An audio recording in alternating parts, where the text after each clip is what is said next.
loot boxes, battle passes, Snoop Dogg. All of these are examples of microtransactions, the subject of mass criticism and a lot of profits, frankly, for games everywhere. These days, it's become increasingly rare to find a game that isn't filled to the brim with paid cosmetics or XP boosts. And as the president of MMORPGs, I've had to watch a genre I love so much be at the forefront of adding all of these microtransactions. Microtransactions have gotten so bad and so common that some people are even disappointed when a game doesn't have them. It needs battle pass shit for sure. True. So my question is, how did we get here? What's up, gamers? Idle with legs here to tell you about today's sponsor, Opera GX. Thanks to GX mods on the GX store, you can customize your browser in ways you never thought possible thanks to all of the pre-built themes. You can have a cyberpunk aesthetic or a fantasy aesthetic, or what I personally use, the Dark Souls aesthetic. So that way, whenever I'm sharing my screen, people see Dark Souls stuff and they hear cool Dark Souls sound effects when I open tabs, and they're like, yeah, he's better than me. Opera GX is also my go-to browser when I'm using my laptop and I only have one monitor available. Thanks to its built-in pop-out video player, I can keep watching YouTube while I play full-screen video games because I have something called undiagnosed ADHD. Opera GX also has a built-in ad blocker to go with the pop-out video player, which means your videos will never be interrupted by things like ads. Don't skip this one though. Oh, but I don't want to have to transfer all my settings manually. Shut up, you don't have to worry about it. Opera GX is an importing tool which will transfer literally all of your settings, bookmarks, passwords, everything that you currently have on your old browser to Opera GX. It'll happen in quite literally seconds. If Opera GX sounds like something you want to try, then go to the link in the description and try it. Do it. What are you afraid of? And thank you to Opera GX for sponsoring this video. Now I have to go cut my legs off again so I can keep recording the rest of this video. Part 1. Horse Armor. In 2006, fresh off the heels of the Elder Scrolls Oblivion's launch, Todd Howard himself sat down at his desk and started drawing up the concepts of horse armor. This horse armor would eventually be sold for $2.50, becoming the first ever microtransaction in video gaming history. Or at least that's what this guy and this guy and this article and this entry on Wikibooks will tell you. But is that really true? No. To find the true origin of microtransactions, we have to go all the way back to a time before light bulbs, the 1980s. Part 2. Arcade nonsense. Nonsense. The year 1981. The place, an arcade. The game, Gorf. Gorf is a Space Invaders clone made by Midway Entertainment, the same company that would go on to make NBA Jam, Mortal Kombat, the Happy Feet game based on the movie of the same name. In Gorf, you have 3 lives to get as far into the game as possible, and as soon as you lose your last life, your run is over. It's a game designed to test nothing else but your skill and persistence. It's the purest form of challenge gaming has to offer. Or is it? Gorf was ahead of its time in a lot of ways. It was one of the first games to have a digitized voiceover, which it would use to constantly taunt the player. Prepare yourself for annihilation for the prisoners. Or my personal favorite, I devour coins. And devour coins Gorf did, because Gorf was also at the forefront of the pay-to-win model. At the start of the game, players could insert more coins to purchase additional lives, up to a maximum of 7, in effect giving you the ability to pay to have an easier time with the game. As far as I could find, this is the first example of a paid-for advantage in a video game that goes beyond paying the price of the game itself. Later that same year, a new arcade game called Fantasy was released. Fantasy told the story of... Honestly, I don't know how to describe what's going on here. All that matters is that when you lose your last life, a screen pops up, offering you the ability to extend play. All you have to do is insert another coin and you can pick up where you left off. According to Wikipedia, according to the 2004 book Gamers by Shannon Compton, Fantasy was the first game to ever use a continue screen like this. Fantasy and Gorf were ahead of their time in regards to trading in-game lives for real-world money, but they also weren't all that popular. It would take a few years for another arcade game to copy this formula and send it to the mainstream. Gauntlet, released in 1985, was a multiplayer dungeon crawler, allowing up to 4 players at once to fight their way through increasingly difficult levels to see how far they could get on one life. Gauntlet used the same continue screen formula that Fantasy had introduced just a few years earlier. When you died, you could insert a coin and keep going. You could also insert a coin at any time for 600 additional health. This turned Gauntlet from a game about testing your skill into, as the authors of Rules of Play described it, one in which players compete to demonstrate their tolerance for putting money into the game. Cool! The ability to pay more money in exchange for saving time, though, kind of made sense when it came to arcades. Home consoles were just releasing in America and were far from a common household item, so the arcade for most people was the only place they would have any sort of gaming time. That means there was a much higher time investment to get any sort of gaming in, and time is precious. Death is inevitable. Continue screens were a sort of logical progression for arcades, a way for arcade owners to make a little bit more money, and for arcade players to save some valuable time. That's why I couldn't really find any sources for people complaining about these microtransactions. They were seen as a fair deal. These continue screens that are almost 45 years old at this point are the basis for microtransaction models that we see even today. Take Lord of the Rings Online, for example. When you die in this game, you either have to get sent back to a respawn point, forcing you to do a long corpse run back to where you died, or you can pay a little bit of money to respawn right where you died, saving you a ton of time.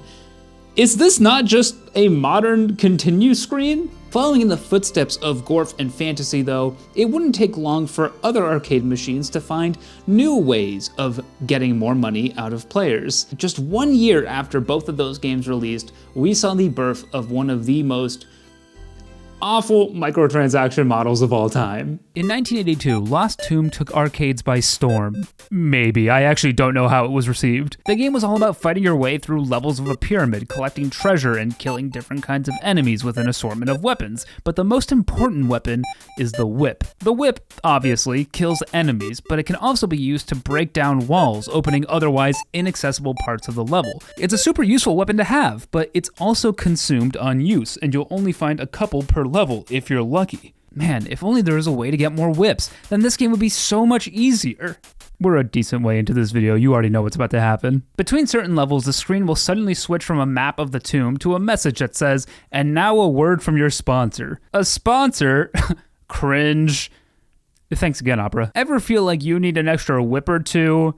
Well, one-time offer. Buy 25 whips for 1 credit. Insert coin! This isn't a one-time offer, by the way. This is actually offered a lot. Lost Tomb was the first game to offer any sort of item shop, and is also often cited as the first microtransaction in video games, which I guess all depends on how you feel about continue screens and Gorf. Eventually, Double Dragon 3 in 1990 would expand on this with the ability to purchase tricks, energy, and power-up. But they decided to take it a step further. Double Dragon's item shop wasn't received as warmly as the other microtransactions that came before it. Sam Durbu from Hardcore Gaming mentioned that the game was balanced around the player buying all of these upgrades and weapons and moves from the item shop, making the game frustratingly difficult for players who didn't have the extra money to spend. It was so bad that the Japanese version of the game did away with the item shop entirely, instead giving players the full movesets from the get-go. Don't worry though, the American version stuck to its guns because freedom, baby. But that's not even the worst part of this game. The worst part is that it opens with a message from the director of the FBI saying winners don't use drugs. Thanks, William. I hope you're not involved in several horrific FBI incidents resulting in you being fired in the future. Oh, no. Double Dragon's aggressive item shop implementation was the first microtransaction I could find that had any sort of negative coverage, and it's understandable why. Where Gorf, Fantasy, and Lost Tomb were offering a convenience in exchange for money, Double Dragon 3 was extorting you for money. It was a system that punished you for only paying to play the game itself. But hey, if you like being extorted for money, you could always go to my Patreon. Sorry, this is so stupid. By the 1990s, though, arcade machines were on the way out, almost as fast as William S. Sessions was on the way out of office. Among the many reasons for the decline of arcades was the rise of the home computer. These chunky little machines gave people everywhere access to a little something called the internet. Ever heard of it? And with the internet came a whole new era of gaming. Part 3.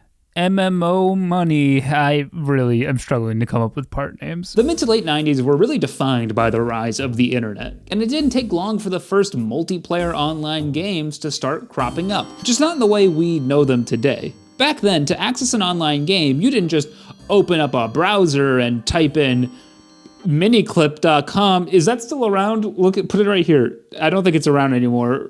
Rest in peace, Miniclip. You had to connect to an online service provider, for example, Genie. These online service providers all had their own networks, which were kind of like their own mini internets. Once you were on Genie's network, you could find the games that were exclusively on that network, like Gemstone, a really popular multi-user dungeon at the time.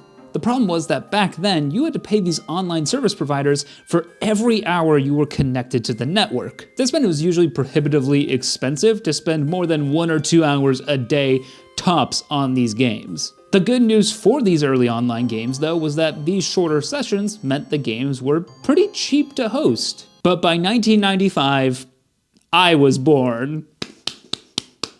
Oh, and also the World Wide Web became popular, which is just like the internet that we know, so that's less important though. The World Wide Web meant that if you could access the internet, you had access to everything online. Instead of paying AOL every hour to access their network, you now paid AOL a flat rate every month to access everything. This meant online games were now more accessible than ever, but they also cost more money than ever to host. 3DO, the creators of Meridian 59, one of the first modern MMOs, accounted for this change with the game's release by doing something that was, at the time, a little crazy. They sold the game for $40, and they charged a $9.95 monthly subscription on top of that. Chris Holden, the CEO of Kesme, the company that created the first graphical MUD in 1985, said in 1996 that it was naive to think that a company can maintain a large-scale service at a fixed price point. He went on to add that there are only 2 proven revenue models, hourly and free. Chris Holden was wrong. The year after Meridian 59's admittedly lackluster release, Ultima Online hit shelves with the exact same pricing model, and it was an overwhelming success. Within a year, Ultima Online had 100,000 paying subscribers, each forking over $9.95 a month, on top of the box price they had to pay just to access the game. But despite its record-breaking numbers, not everybody was happy about this shift to monthly fees for each online game. I just saw a pic that came off the CD saying it's $19.95 unlimited access. I refuse to pay that much. I don't give a rat's ass how fun the game might be. I think that's totally, I'm not gonna say that well, way too many games for free out there for that. Scotty. $19.95 a month is what I pay for internet access. No way for one game. They better give the CDs away for free at that price a month. I actually like the idea of $19.95 a month. Go to hell. It's people like you that make this world so fucked up and make society reward the rich and try to pretend the poor or average person simply doesn't exist, like so much dust. I'm poor. Does that make me a detested soul? Does that make me someone that will force the standard down on your game like you made it? You need to change your attitude. Maybe I'll just throw a stone in your stained glass windows and laugh as you throw away money to fix it. Then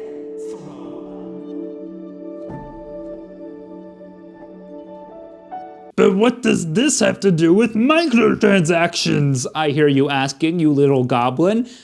And first of all, don't talk to me. I can't hear you. I'm not in your room right now. You know that, right? Or am I? Monthly subscriptions, while not microtransactions themselves, did prove something really important to the industry. Turns out there are more ways than they had originally thought to monetize their games. And even if some of these monetization methods were a little unpopular and the public got angry about it, you could still make a ton of money. And we'd see this basically for the rest of time. So from here on out, we'd see MMOs at the forefront of microtransaction innovation.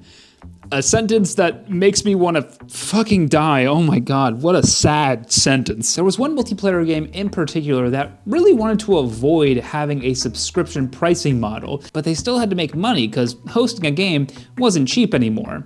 So they went down a far darker path. Part 4.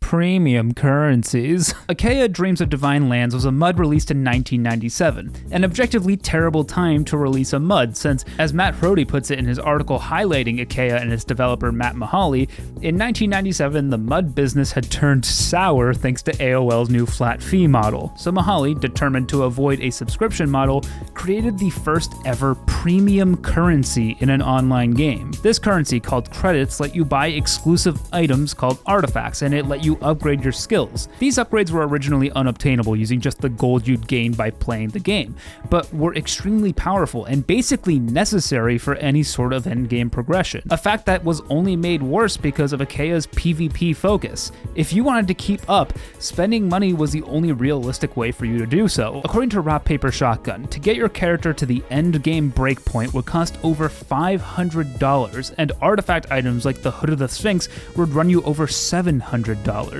This article even has a quote from a player who spent over $20,000 on the game. S, as he calls himself, makes it clear that spending that much money doesn't happen all at once. They started off small, just like $100 or $200 purchases. You don't think about it. Well, maybe you should, S. Maybe you should think about it. This monetization strategy Mahaly created was, in a lot of ways, just an adaptation of the in-game shops we saw a few years earlier in The Lost Tomb and Double Dragon 3. But the decision to add a layer in between the actual money being spent and the items received in exchange would turn out to be a popular formula in the gaming world. And there are even some very recent examples of games today gating end-game progression behind wildly expensive purchases. Mahaly eventually started a new company called Sparkplay in 2006 and immediately started work on a free-to-play browser-based MMO, Earth Eternal. Earth Eternal used the same credit and item shop system Mahaly used in Achaea, but the response from players and reviews early on was actually pretty positive. One reviewer said the item shop goods are never really something that gives other players an unfair advantage because there's no PvP. He meant this as a positive, that you didn't have to spend any money, but the problem was no one spent any money. Sparkplay went bankrupt just 10 months after Earth Eternal released. It's a tough pill to swallow that if the game was more predatory with its microtransactions, it might still be around, but because it didn't force them onto people, it couldn't sustain itself. Multiple different companies bought and attempted to reboot Earth Eternal, but the game never managed to gain a solid foothold. Well, except with Furries. Part 5, Furries? Yeah, so it turns out that Earth Eternal is kind of the unofficial furry MMO. I'm just gonna warn you right now, this doesn't have anything to do with microtransactions. I just couldn't believe that I found this. The whole lore of Earth Eternal is that all the humans are wiped out, and so there's just a bunch of anthropomorphic animals that I guess took over. I don't know, there's a 140-page lore document, but all you need to know is that furries, we're all about this. Even in just its 10 short months of being online, you had forum posts about the game's shutdown with devastated furries literally losing their minds. Like, this game was really important to them. People were even making fun of the furries on these forums, saying it was as if millions of furries cried out in terror and then were suddenly silenced. That's from Star Trek, I get that reference. There's even a whole page on Wikifur, the Wikipedia for furries, about Earth Eternal. I found out about this wiki, so now you do too. Beyond furries though, Earth Eternal and Achaea's lasting legacy would be the premium currency system they helped invent. A system that, it fucking sucks. Part 6, Premium Furrencies. A few years after Achaea's implementation of premium currencies, Second Life, another popular game for furries to play together, introduced Linden Dollars, a premium currency on steroids. Linden Dollars could be used to buy special cosmetic items like furniture, prefabricated houses, and more. You could even trade Linden Dollars between players and exchange them out of the game back into USD based on a live exchange rate. So it was a lot like having money, but worse. Then there was MapleStory, released in 2003 as a free-to-play MMORPG, which also used a cash shop system to keep itself running. And just like Achaea, you would first have to purchase a premium currency and then use that currency to buy items from the shop. Its earliest iterations sold purely cosmetic items, leaving meaningful progression completely free, but a few years later, MapleStory introduced more and more powerful items into the shop, like double XP, turning it from an optional way to be rewarded for supporting the game into a sometimes necessary step of character progression. Like I said earlier, this added layer of premium currencies is extremely popular today. You have League of Legends with Riot points, Path of Exile's points, Fortnite with V-Bucks, Call of Duty's COD points, Overwatch's Overwatch coins, Lord of the Rings Online's Mithril coins and Lotro points, Clash Royale's gems, PUBG's Unknown Cash, Warframe's Platinum, Genshin Impact's Primogems, Elder Scrolls Online's Crowns, Destiny 2's Silver, Valorant's Valorant points, Dota 2's Shards, Rainbow Six Siege's R6 credits, Red Dead's Gold Bars, Star Wars The Old Republic's Cartel coins, Pokemon Unite's Aeos gems. Premium currencies, in my opinion, are one of the most harmful forms of monetization ever created. It's a pattern designed to create distance between the player and their money, making the decision to buy more and buy bigger easier. It's nothing new, of course. Studies from the 1990s have gone over the psychology of these payment systems, and casinos have been using the same model for years, using chips as their premium currency. But it actually goes a step further than casinos. Gift cards, the thing your grandma still gives you as a gift for your birthday even though no one uses them anymore, make their money with what's known as breakage.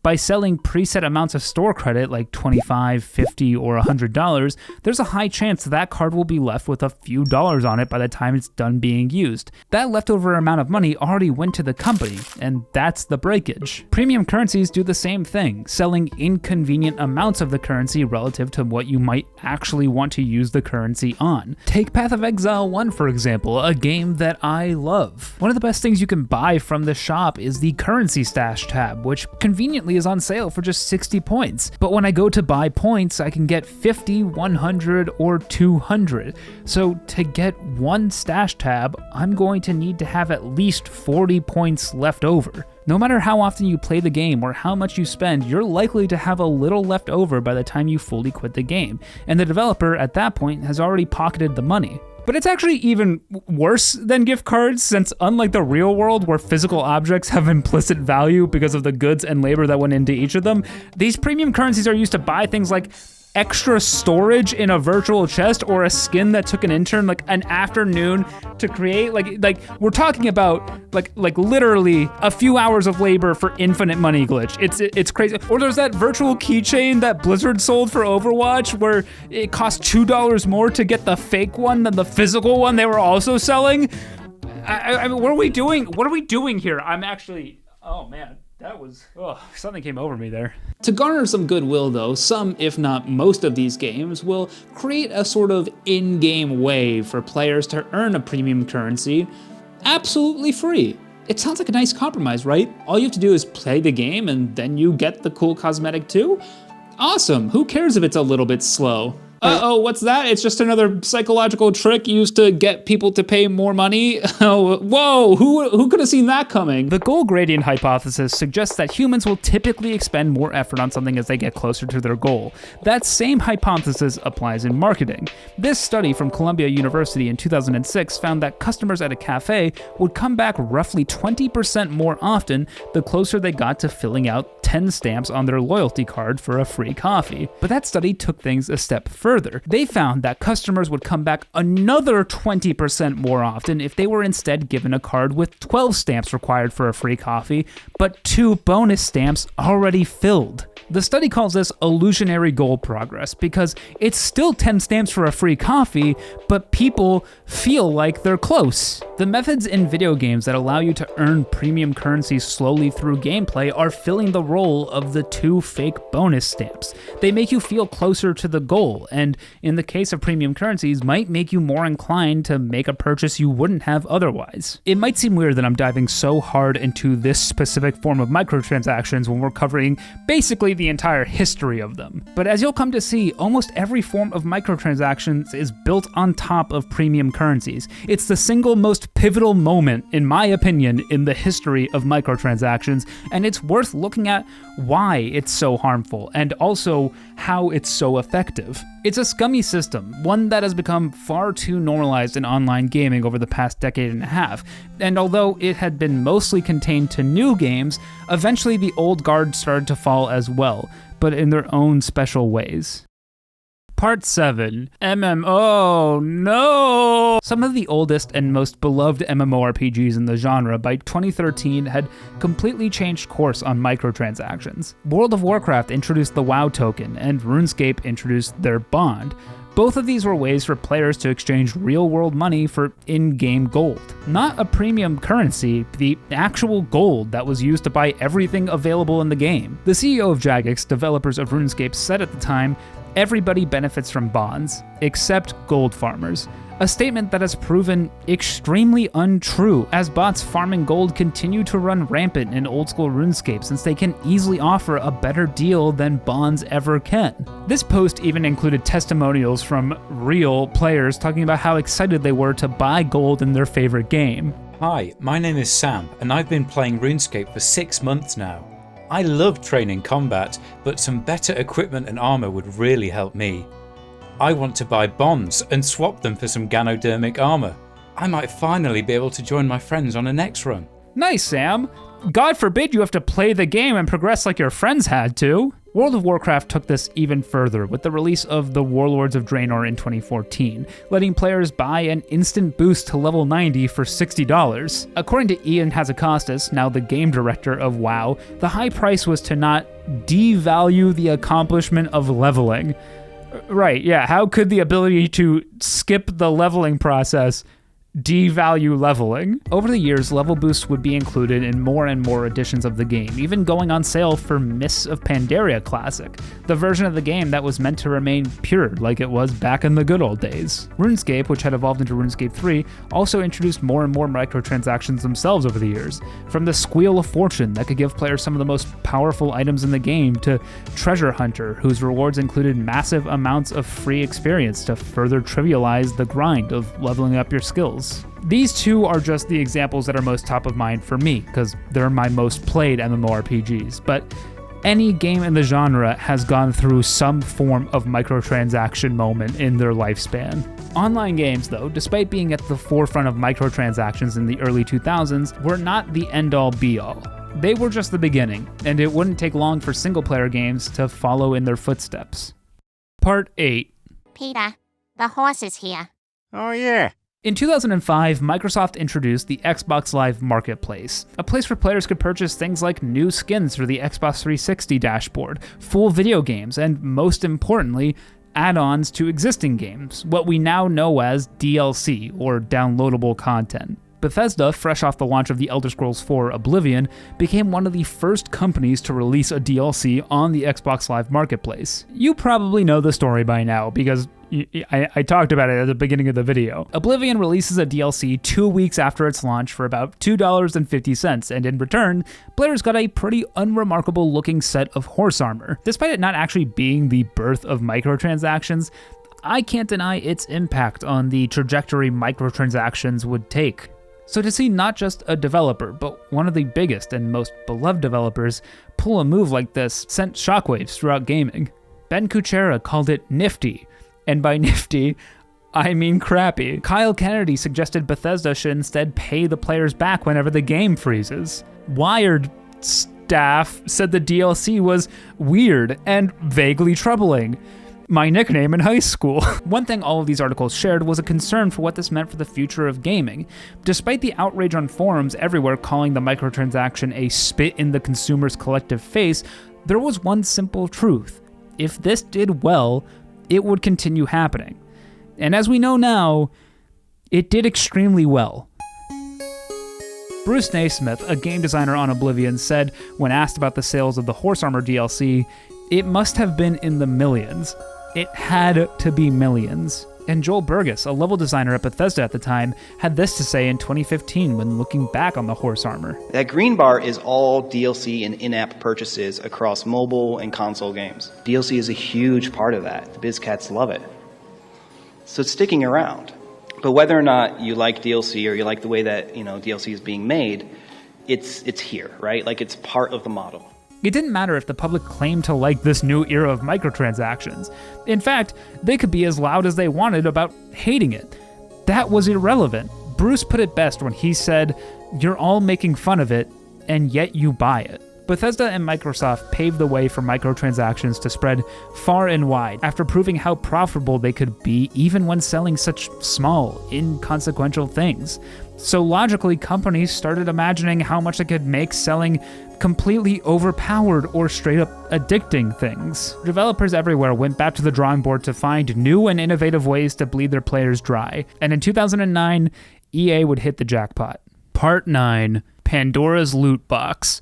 See, this is a good one. Just like premium currencies, EA drew inspiration from what casinos have been doing for years when they released FIFA Ultimate Team as a DLC for FIFA 09. In Ultimate Team, gamers were able to build a team of players from the ground up and compete with them against other people online. To get these players, though, you had to spend Microsoft points to either purchase cards from other people directly or purchase card packs from Microsoft. Card packs were like digital versions of Magic the Gathering or Pokemon booster packs, where each pack had a set of players of varying quality. The best players, obviously, were the rarest ones, which meant the dopamine rush when you finally got one was like a drug. Ultimate Team card packs were, in the Western market, one of the first examples of a loot box. It's worth mentioning that in Asia, a similar system had already existed for a few years in the form of gacha. Gacha were in-game adaptations of physical, real-world gachapon machines, where you could spend money to get a random toy, some of which would sell for hundreds of dollars. Our old friend MapleStory, almost 5 years before FIFA, implemented a gacha system as they continued to pioneer the enshittification of the MMO genre. But FIFA Ultimate Team marked a cultural shift in the West.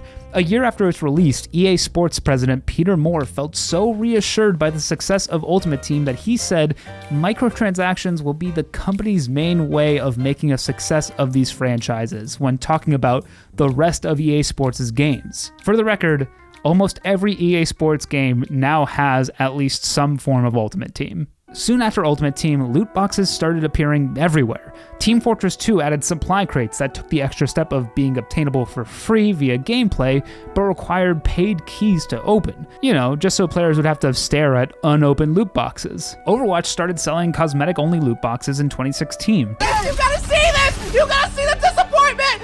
Oh! Oh! Oh! But the most infamous loot box system, maybe of all time, was Counter-Strike GOs. Starting in 2013, Valve added cosmetic weapon skins to CSGO. All these did was change the way your gun or knife looked. I feel like it's important to mention, there are no gameplay changes here. It is truly a pure cosmetic. Obtaining these skins was relatively simple. Just like in Team Fortress 2, you could obtain a case through gameplay, and then you'd purchase keys to open them. After you opened your cases and got some skins, you could even resell them on multiple marketplaces for real-world money. These cosmetics exploded in popularity, and demand for the rarest ones caused prices to skyrocket. Some skins, like the Blue Gem AK-47 skin, sold for over $1 million. It got to the point where the goal wasn't to pull a cosmetic you personally liked, you were buying keys specifically to hope for a profit. It was a full-blown gambling ring. I would say it's like a slot machine, but that's a little bit on the nose because there are actual websites that are CSGO skin slot machines. Like, I don't even know how to summarize this. At this point in gaming history, streaming was also extremely popular. So streamers would spend entire streams just opening crates, indirectly advertising gambling to a disproportionately young audience. A few of these streamers were even directly invested in these third-party market platforms and were forced to settle with the United States Federal Trade Commission for trying to hide their ownership stake while advertising gambling on those platforms. That's super illegal and also just like, okay, dick. Honestly, CSGO crates and the market that formed around them deserve a video entirely on their own because shit got pretty dark for a while there. What you need to know is that we had clearly passed the point of microtransactions as any sort of harmless way for companies to make a bit of profit on their games. They were now the feature of games. The era of loot crates wouldn't last forever though, with multiple countries passing laws that made it harder to exploit players through thinly veiled gambling rings. So developers once again started searching for new ways to exploit their players. And in 2017, Epic Games and Fortnite released the first Battle Pass. Fuck man, I don't know.